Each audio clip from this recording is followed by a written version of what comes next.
Hello साथियों, मैं प्रदीप आपके अपने YouTube channel the prime classes में स्वागत करता हूं। साथियों, आप सभी लोग जानते हैं कि हम आज से हिंदी का टॉपिक शुरू करेंगे और हिंदी में जो पढ़ेंगे एकदम शून्य से शिखर तक पढ़ेंगे। साथियों, एकदम बिल्कुल पेशेंस बना कर रखिएगा। और जितने भी मैं इस टॉपिक में इस टॉपिक में जितने भी आपको मैं बताने वाला हूँ तथ्य, वो एग्ज़ाम के दृष्टि से मोस्ट इम्पॉर्टेंट होने की आशा रखता हूँ। ठीक है साथियों, तो चलिए देखते हैं। अपना पहला टॉपिक है हिंदी भाषा की उत्पत्ति।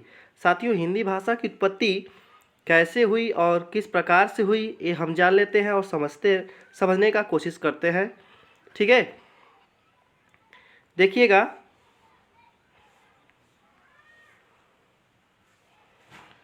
हिंदी हिंदी शब्द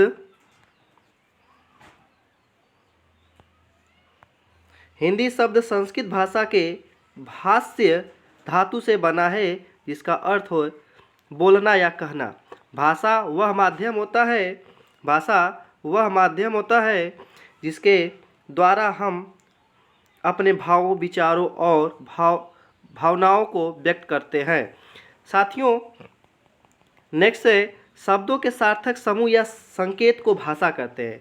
यानी कि आप समझ पा रहे हो कि भाषा किसे कहते हैं। भाषा वाक्यों से अर्थात वाक्य शब्दों से एवं शब्द मूल ध्वनियाँ से बनते हैं। इस प्रकार वाक्य, शब्द मूल और ध्वनियाँ ही भाषा का प्रमुख अंग है।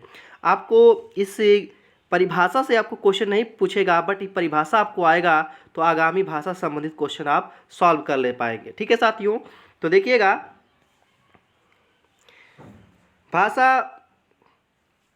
भाषा के रूप, भाषा अभिव्यक्ति की दृष्टि से भाषा के 3 रूप पाए जाते हैं। कौन कौन से 3 रूप पाए जाते हैं साथियों? देखिएगा, मौलिक भाषा अर्थात परिचर्चा अर्थात विस्तृत व्याख्या मौलिक रूप को क्या कहते हैं? मौलिक भाषा कहते हैं। आई होप को बात आपको समझ में आई होगी। लिखित भाषा वह रूप है जिसमें अक्षरों या समूहों की सहायता से हम अपने विचारों को लिखकर प्रकट करते हैं, उसे लिखित भाषा कहते हैं। जैसे लेख, पत्र, निबंध, कहानी, जीवनी आदि। आपको बातें समझ में आई होंगी। लिखित भाषा किसे कहते हैं? नेक्स्ट देखते हैं साथियों, क्या है सांकेतिक भाषा। क्या है सांकेतिक भाषा? सांकेतिक भाषा किसे कहते हैं? देखिएगा, सांकेतिक भाषा जिन संकेतों के द्वारा बच्चे, गूंगे, बहरे बात दूसरों को समझाते हैं, उन्हें सांकेतिक भाषा कहते हैं। सांकेतिक भाषा कहते हैं। भाषा के 2 रूप है, मौलिक भाषा और लिखित भाषा को मानते हैं। ओके, बातें समझ में आई होंगी। और देखते हैं नेक्स्ट क्या है आपके सामने। यहाँ पर देख पा रहे होंगे कि लिखा गया है, क्या रंगीन में लिखा गया है कि मौलिक भाषा की सबसे छोटी इकाई ध्वनि। ये आपको याद रखना है, पूछ लेता है कि भाषा की सबसे छोटी इकाई क्या है साथियों? ध्वनि है।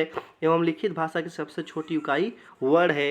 ये आपको बात ध्यान रखनी है और एग्जाम में पूछता है साथियों। और साथ ही साथ ये भी मैं आपको बता दूं, इसका क्रम क्या होता है। सबसे छोटा ध्वनि होता है, उससे बड़ा वर्ड होता है, फिर शब्द बनता है, फिर पद बनता है, फिर वाक्य बनता है, फिर अविंती बनती है। तो याद रखना है, आपको मैचिंग के लिए भी दे सकता है कि ध्वनि के बाद वर्ड, वर्ड के बाद शब्द, शब्द के बाद वाक्य, वाक्य के बाद अविंती। ठीक है, ये मोस्ट इंपॉर्टेंट है और आपको ये बात याद भी रखना है। ठीक है साथियों, तो आगे चलते हैं, देखते हैं क्या है आगे।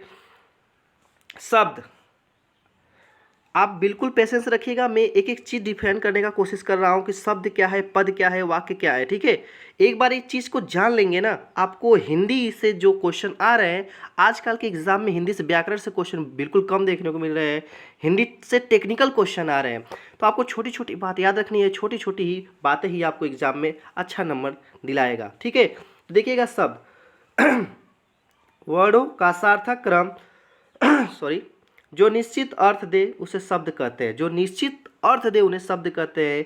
इसके भाषा की लघुत्तम इकाई जैसा कि सार्थक इकाई होता है शब्द। तो आपको बात याद रखनी है कि भाषा की लघुत्तम सार्थक इकाई क्या है साथियों? तो शब्द है। ठीक है, जैसे कि आप जानते हैं कि कमल, नयन, चयन आदि को हम क्या कहेंगे? शब्द के माध्यम से रिप्रेजेंट करेंगे। तो साथियों, इसी के माध्यम में हम देख लेते हैं, इसी के कड़ी में, कि पद क्या होता है। पद सार्थक वर्ड समूह शब्द कहलाता है, और जब यही शब्द वाक्य के प्रयुक्त होता है तो इन्हें पद कहते हैं। जैसा मोहन क्रिकेट खेलता है, इस वाक्य में 4 शब्दों में मोहन क्रिकेट खेलता है से बना है, परंतु इस प्रयुक्त वाक्य पर ये शब्द कहलाते हैं। वाक्य समझ में आ रहा है बात? शब्द किसे कहते हैं? वाक्य 2 या 2 से अधिक शब्दों को सार्थक समूह को क्या कहते हैं? पद कहते हैं। बात समझ में आया? तो नेक्स्ट स्लाइड पे चलते हैं, अगले देखते हैं क्या है। यदि आपको यह जानकारी अच्छा लग रहा है तो मेरे चैनल को एक बार सब्सक्राइब कर दीजिएगा, और मैं कोशिश करूंगा आपको हिंदी में हर एक वो चीज़ आपके सामने प्रस्तुत करें जो कि आपके एग्जाम में आता है। ठीक है साथियों, तो इस टॉपिक के जो भाषा संबंधित चैप्टर चल रहा है आपका, अभी मैं आगे आपको बताऊंगा कि कैसे क्या है, और इम्पोर्टेंट क्वेश्चंस ARO में वीडियो के एग्जाम में जो आया है, मैं आप वो सभी क्वेश्चन आपके सामने प्रस्तुत करूंगा। ठीक है साथियों, देखते हैं वाक्य के अंग। वाक्य के अंग 2 अंग होते हैं, एक होता है उद्देश्य, एक होता है विधेय। आप सभी लोग जानते होंगे कि उद्देश्य और विधेय क्या है। एक बार फिर से मैं आपको समझा दूं, याद दिला दूं। उद्देश्य क्या होता है? वाक्य जिसके बारे में कुछ कहा जाए उसे क्या कहते हैं? उद्देश्य कहते हैं। फॉर एग्जाम्पल, राहुल होशियार है। राहुल क्या है भाई? होशियार है। अभय परीक्षा हाल में बैठा है। अब कौन परीक्षा में बैठा है? अभय। अर्थात ये सभी वाक्य क्या है? आपका उद्देश्य है। ठीक है, बात समझ में आ रहा है? उपयुक्त वाक्यों में राहुल और अभय क्या है? उद्देश्य है। बात समझ में आया? तो आगे चलते हैं, देखते हैं क्या है।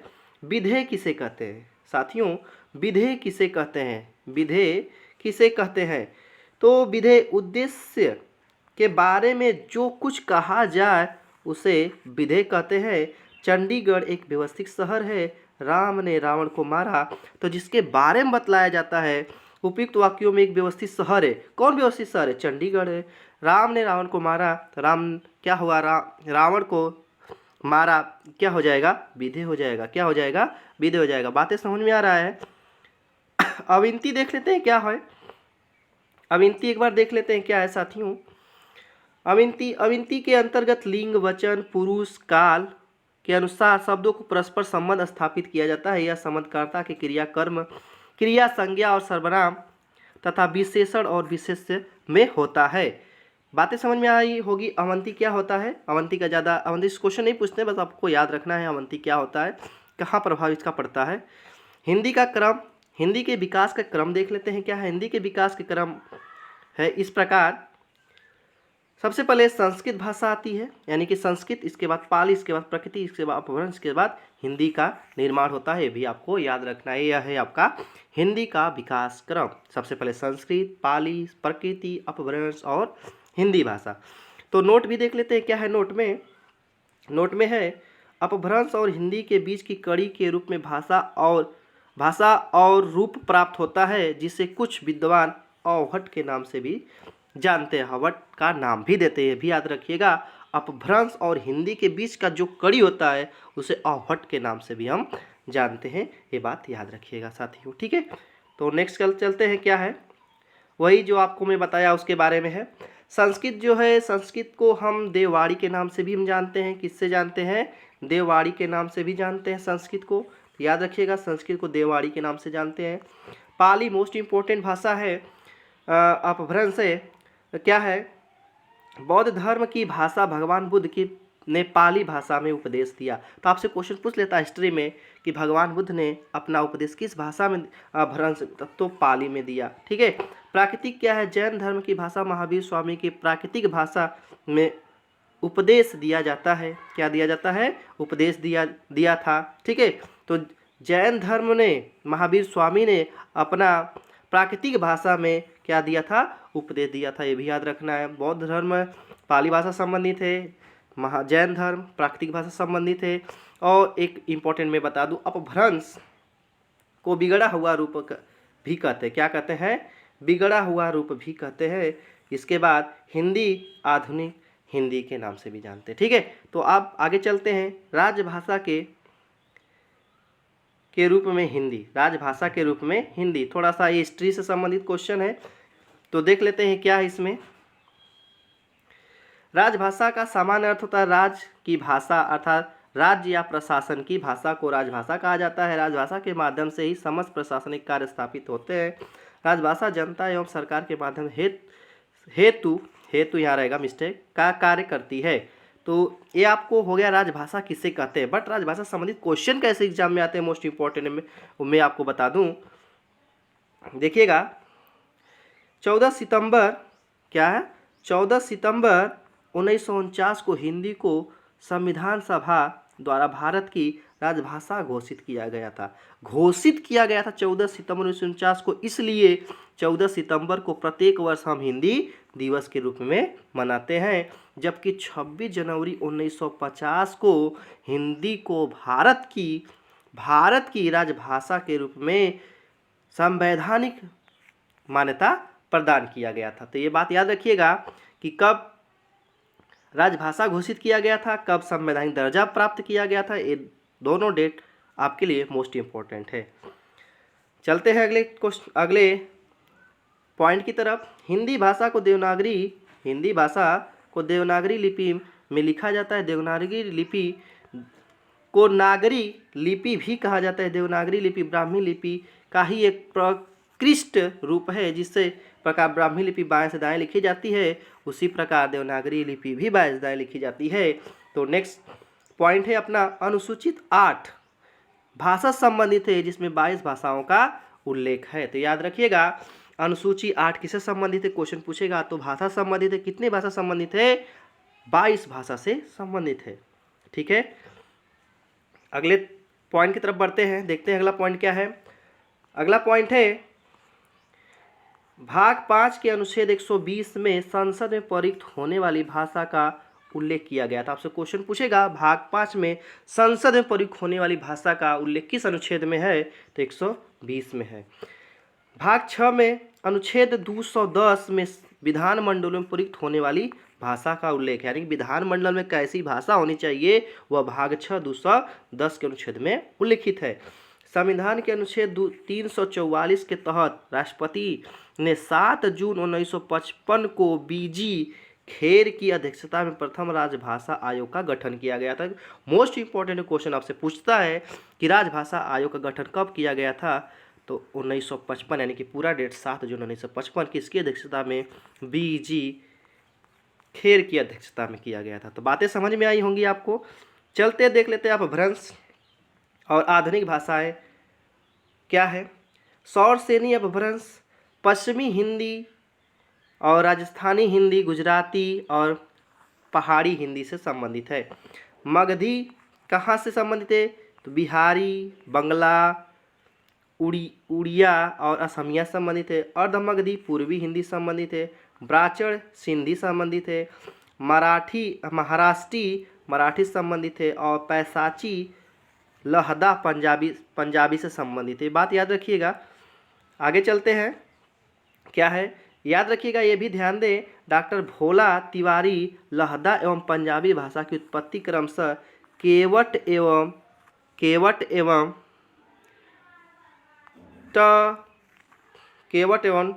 टक अपभ्रंश से मानते हैं। ठीक है, तो याद रखिएगा बात। आगे चलते हैं।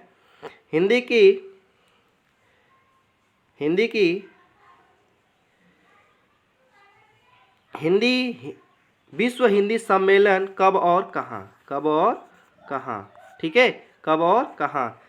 ये आपका इंग्लिश में हो गया थोड़ा सा। ये है आपका सम्मेलन, ये आपका है सम्मेलन, ये आपका है तिथि, ये आपका है तिथि, और ये आपका है कहाँ पर हुआ था, देश। ठीक है, ये आपका है देश। ठीक है, याद रखिएगा बात, मैं आपको समझा दिया। चलते हैं, देखते हैं। मोस्ट इंपॉर्टेंट इससे क्वेश्चन पूछता है और वीडियो एग्जाम में तो इससे क्वेश्चन आएगा ही आएगा। एक से हिंदी सम्मेलन से क्वेश्चन बनता ही है। ठीक है साथियों, तो देखते हैं। पहला हिंदी सम्मेलन आपका हुआ था, अब यहाँ पर एंड हुआ है, ये इसका मतलब है 10 से 14 जनवरी के बीच। कहाँ पर किस तिथि को हुआ था, 1975 को हुआ था। कहाँ पर हुआ था, देश का नाम क्या है, नागपुर। कहाँ है, नागपुर। साथियों नागपुर कहाँ पड़ता है, भारत में पड़ता है। दूसरा सम्मेलन 28 से 30 अगस्त के बीच 1976 में हुआ था और पोर्ट लुइस मॉरिशस में पड़ता है। ठीक है, पोर्ट लुइस में हुआ था, कहाँ, मॉरिशस में। ठीक है साथियों, तो चलते हैं अगले पॉइंट की तरफ। तीसरा सम्मेलन कब हुआ था, 28 से 30 अक्टूबर 1983 को हुआ था। कहाँ हुआ था? नई दिल्ली में हुआ था। तो आपसे पूछ लेगा कि तीसरा सम्मेलन कहाँ हुआ था, तो नई दिल्ली में हुआ था। देश आपको देखो आयोजित स्थल भी याद करना है, तिथि भी याद करना है, कौन सा सम्मेलन है ये भी याद रखना है, ठीक है। तो तीसरी क्वेश्चन तो अभी तक मैं देखा नहीं हूँ लगभग छोटे एग्जामों में, बड़े एग्जाम में आपका तीसरी क्वेश्चन पूछ सकता है। हालांकि वीडियो एग्जाम में क्वेश्चन संभावना है इस टॉपिक से बनने का। चौथा सम्मेलन साथियों याद रखिएगा, चौथा सम्मेलन कब हुआ था? 2 से 4 दिसंबर 1993 के बीच पोर्ट लुइस मॉरिशस में पड़ता है, ठीक है। पांचवा सम्मेलन कहाँ हुआ था? 4 से 8 अप्रैल 1996 में पोर्ट ऑफ स्पेन में हुआ था। तो बातें याद रखिएगा ये सब। छठा देख लेते हैं। छठा सम्मेलन 14 से 18 सितंबर 1999 में लंदन में हुआ था। सातवां सम्मेलन 6 से 9 जून 2003 में पारामारिबो सूरीनाम में हुआ था, ठीक है। आठवां सम्मेलन 13 से 15 जुलाई 2007 के बीच में हुआ था। 2007 में हुआ था, न्यूयॉर्क यूएसए में हुआ था। नौवां सम्मेलन आपका 22 से 24 सितंबर 2012 में हुआ था। कहाँ? जोहान्सबर्ग, दक्षिण अफ्रीका में पड़ता है, ठीक है। तो आगे चलते हैं 10वां सम्मेलन की तरफ। 10वां सम्मेलन आपका कब हुआ था? 10 से 12 सितंबर 2005 के बीच में कहाँ हुआ था? भोपाल में हुआ था, ठीक है साथियों। 11वां सम्मेलन कब हुआ था? तो 18 से 20 अगस्त के बीच 2018 में हुआ था। पोर्ट लुइस मॉरिशस में हुआ था, ये बात याद रखना है आपको। 12वां सम्मेलन कब हुआ था? तो 2021 में हुआ और सुआ फिजी में हुआ। तो सम्मेलन आपको याद रखना है एक बार, सभी सम्मेलन मोस्ट इम्पॉर्टेंट है। एक बार जरूर रिवीजन कर लीजिएगा, ठीक है साथियों। तो आज के क्लास में इतना ही रखता हूँ। यह मेरा आज के क्लास का पहला वीडियो था हिंदी का, और हिंदी से मैं कोशिश करूँगा कि वो हर एक टॉपिक आपके सामने प्रस्तुत करूँ जो एग्ज़ाम में आए। कल या जब भी मैं आगामी वीडियो अपलोड करूँगा तो उत्तर प्रदेश की बोलियाँ के बारे में बताऊँगा। इसके बाद मैं मोस्ट इम्पॉर्टेंट क्वेश्चन कराऊँगा जो कि एग्ज़ाम में आपकी संभावना है बनने का, और बड़े बड़े एग्ज़ाम में वह आया भी क्वेश्चन है। आपके सामने मैं क्वेश्चन प्रस्तुत करूंगा तो देखेंगे, कहेंगे हाँ क्या वाकई में क्वेश्चन है, ठीक है साथियों। तो आप मेरे चैनल पे नए हैं तो एक बार मेरे चैनल को सब्सक्राइब कर दीजिएगा, लाइक कर दीजिएगा मेरे सेशन को। साथियों मैं बहुत मेहनत करके ये PDF बनाया हूँ जिसको मैं आपको अच्छे तरीके से, ऐसे ढंग से बता सकूं और आपको न लिखना पड़े, इसलिए मैं PDF बनाया हूं। और मेरे टेलीग्राम चैनल को आप एक बार ज़रूर ज्वाइन कर लीजिएगा, ठीक है। एक बार ज़रूर ज्वाइन कर लीजिएगा। मैं टेलीग्राम चैनल का लिंक वीडियो के डिस्क्रिप्शन में डाल दूंगा और उसे ज्वाइन कर लीजिएगा एक बार। और इस वीडियो का PDF मैं अपलोड कर दूंगा, आप एक बार PDF से रिवीजन कर लीजिएगा और देखिएगा आप प्रैक्टिस में कितना स्कोर कर पाते हैं, आपको बहुत आनंद मिलेगा, ठीक है साथियों। अपना ध्यान रखिएगा। तब तक के लिए जय हिंद, धन्यवाद।